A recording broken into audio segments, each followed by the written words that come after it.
സംഭവം അടിപൊളിയാണ്. ഒരു ഡ്രൈവ് ചെയ്യാനൊക്കെ സുഖം, ശബ്ദം കാര്യങ്ങളൊന്നുമില്ല. സൈലന്റ് ആയി, അതന്നെ മെയിൻ. സംഭവം ഫ്രീഡം കിട്ടി. എങ്ങനെയുണ്ട് ബോസ്?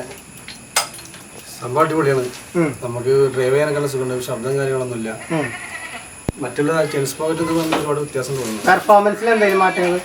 പെർഫോമൻസ് നമുക്ക് ഒന്നും കൂടി നല്ലൊരു പഴയതിനെക്കാട്ടി നല്ലൊരു ടോർക്കിയായിട്ട് ഫീൽ ചെയ്യുന്നുണ്ട്. സംഭവം വണ്ടി നന്നായി സൈലന്റ് ആയി, അതന്നെ മെയിൻ. വേറെ എന്തെങ്കിലും ഓടിക്കുമ്പോ ആ ഒരു ഗിയർ ചേഞ്ചിങ്ങില് ഭയങ്കര വ്യത്യാസം വരുന്നുണ്ട്. അപ്പൊ ഇനി മെയിനായിട്ട് ലൂബ് ചെയ്യണ്ട, റീടെൻഷൻ ചെയ്യണ്ട, ഫ്രീഡം കിട്ടി. Thank you so much. എപ്പോഴും കൂടി ഉണ്ടാവും.